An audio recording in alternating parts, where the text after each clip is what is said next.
Hey guys, I'm Domingos, also known as DMA, and I like when I'm called DMA. Today we're here to discuss functions. I'm pretty sure that sometimes people see function in real life, but they don't really understand that's a function, and they end up saying, "When I'm gonna use maths, when I'm gonna apply maths, that's boring. I don't want this subject anymore." But let me try to make you think with me.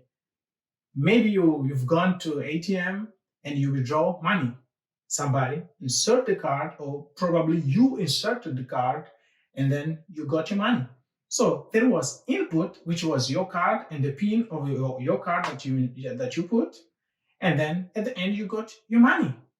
Sometimes you go to a shop whereby you put some coins and then you get your food. So you put a coin and then it gave you food. So there is input and output. That's what we constantly see in the real world. You insert something and you get something.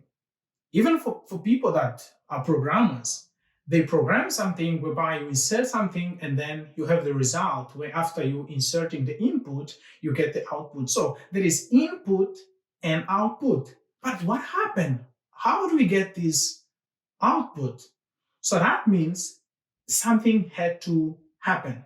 So there is a function that associate input and output, and the function is between input and output. So mathematics actually helps us to understand how the real world works. Mathematics actually takes mathematics language to explain and help solving problems in our society. So today we're gonna see function in mathematics, how it works, since we already tried and we explained a bit of the real life association. Okay, let's have a look at function in mathematics. We have a definition here of what is a function.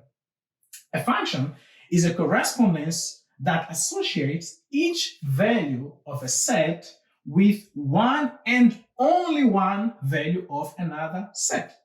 First of all, let's see what is a set. Set in mathematics is a collection of things, but most importantly, those things, they must have similar property. For example, I can say set of markers. So I can collect a lot of markers and I can put there and I can say set of markers because they have similar properties. And I can say also set of students from CPUT, set of students from Harvard, set of students from Oxford. It's a collection of things, people that have similar properties so that I can put all together and call it a set.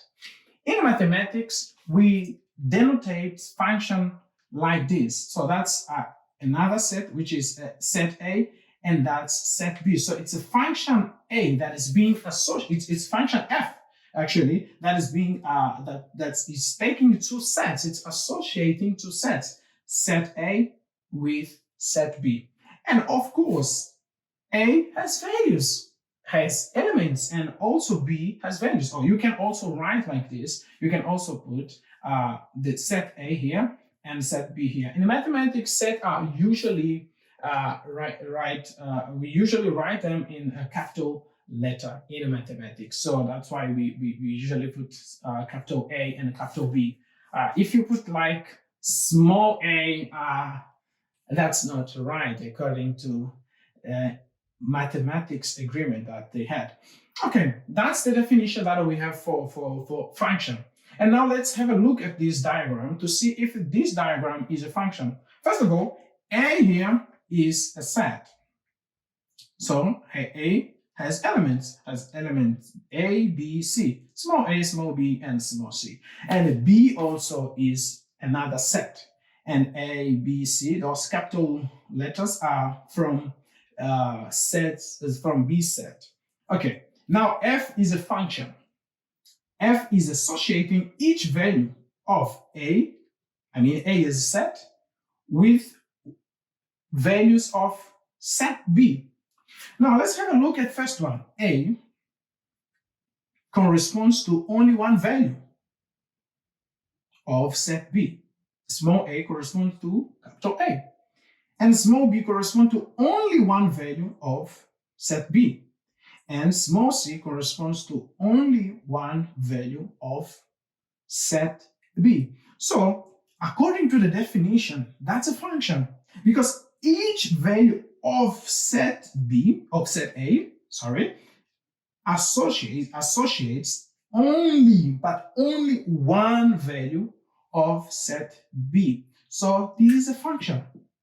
So this diagram explains the function. So I can put a ticket by saying that's a function, which is perfect. So this is a function according to the definition. Now let's have a look at that example over there. Let's, for example, see that we have C, and we have D. Okay, let's now see if that's a function or it's not a function. 1 corresponds to 5. Yes, that's true. Function says that each value of set A, of set C, in this case we're not leading with A, has to correspond to only one value of set D, and 1 corresponds to only 5. But let's have a look at 2. 2 corresponds to 6. Okay, makes sense. 2 corresponds to 6, only one value, which is perfect.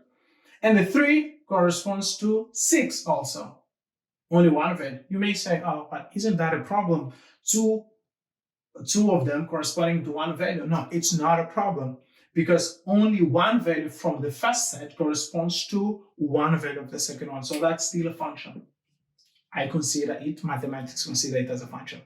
Okay, now let's have a look at this example. K and L are the sets. We have the elements of K and we have the elements of L here. Now let's have a look from the first element. 0 corresponds to two values. 0 corresponds to 4 and 0 corresponds to 6. That is impossible. According to the definition, the first set has to correspond to only one, but only one value of the other set. So that means this cannot be a function. Since this does not satisfy the definition, I don't need to look at the rest. It's already not a function. Now let's have a look at the last one. The last one, 2, corresponds to 10, which is perfect. Only one value corresponds to one value here. But 1 corresponds to 2 values, so which is not acceptable. This does not fulfill the definition, so this is not a function. But we can say, now, what if one value from the second set corresponds to 2 values of the first set? That's the same as this one. This is a function. One value here being associated with 2 values from the first set, it's not a problem.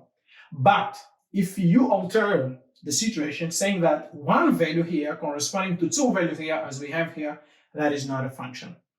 And in mathematics, that's wrong. So this is how we associate and we apply functions that we see in an everyday basis in mathematics. Thank you. Now let's analyze domain and the range. What is the domain? What is the range? Let's analyze it in a mathematics way of viewing the situation. Okay, we have set A and we have set B. Here, A has 3 elements and B has 3 elements as well. 0, 1, 2, 3, 4, 5. And first of all, before we take the domain and the range, let's analyze if it's a function or not. If it's a function, then we put tick, and if it's not a function, then we leave it out. But it is a function. According to the definition, each value of set A corresponds to only one value of set B. So that's a function. And what is a domain? Domain is a subset of the first set, in our case, set A. So domain is a subset of set A. That means they could be equal. Domain could be the whole elements of A. It's not a problem, because mathematically we're correct in assuming that. And the range is a subset of B.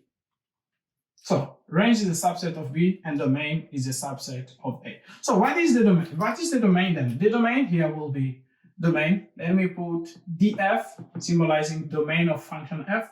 Domain will be 0, 1, 2. 0, 1, and 2. That's my domain.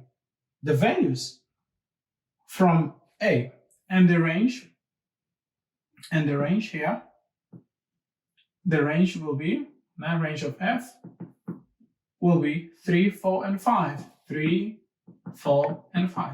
That's the range. Now let's have a look here. The next one, I have set m and set n, and my function here is not f, as you can see. It's g. Now, it is a function? Yes, it is. Each element from set m corresponds to only one element of set m. So that's a function. So the domain here, I'm going to call df. It's going to be a, b, and c. Now, what's the range? What is the range? The range, it's not going to be the whole set of n.